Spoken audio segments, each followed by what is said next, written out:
it's really important to draw this out, because especially the part about inflation, because that's the main reason why central banks exist. And it's important to manage inflation just because of what the impacts that we know, volatile price changes, what that impact then goes on to have on the economy, right? So if prices are changing too frequently, people will find it difficult to plan, like individuals, businesses. And so,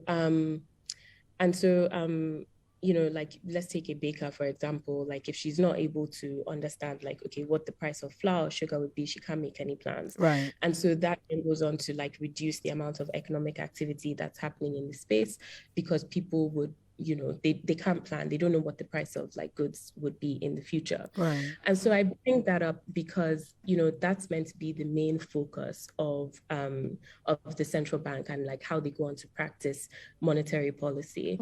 And the way that they tend to do this is, using a set of tools to control the money supply in an economy, right? And then they go on to use that to achieve, like, a combination of stable prices and steady economic growth that I was talking about earlier.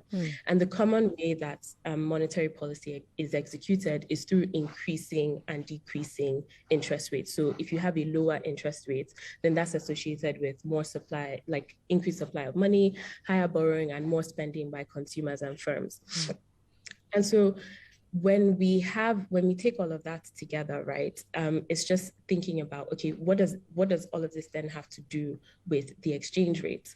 And the basic theory behind what drives the exchange rates is just, typical demand and supply. It tells us, like, when the market is in equilibrium, it tells us what the price of the currency would be. So people would demand dollars to import, and we also get a supply of dollars from foreigners, either through oil sales or, from the diaspora or investors.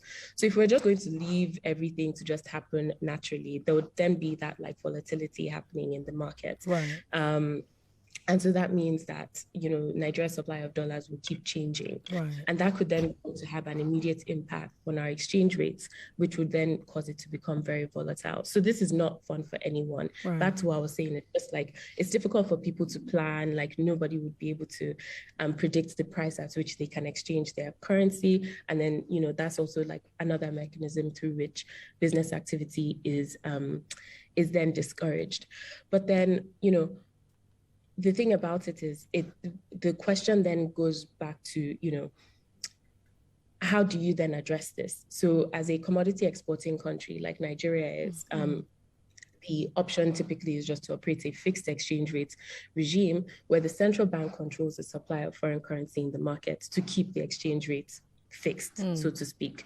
And essentially, like, by them doing this, and so like, that's just, like, one of the ways to do this. But what we then observe, like, when we think about Nigeria's context, is the fact that there's this it's more or less like going down that challenging route of manipulating forex demand while also trying to control supply. So maybe the idea there is, okay, if we can reduce the demand for dollars, then it doesn't have, then, like, the CBN will not have to supply as much of it from the foreign reserves, which is where, the dollars are kept. But if you just think about it like Uber surge pricing, for example. Like, when Uber wants to set prices during, like, peak period, right? We have the drivers who, so if there are, like, not enough drivers in the market, but too many people, like, trying to request a ride, then you get, like, surge pricing going up. So then the market is essentially eliminating people who are then unable to pay. But, so that's, like, Uber basically controlling, like, the supply of riders. But then so just taking that back to the CBN's case, if they're trying to manage both the supply and the demand side of things, then it's almost like you're trying to tell both the riders and the drivers how they should operate in the market.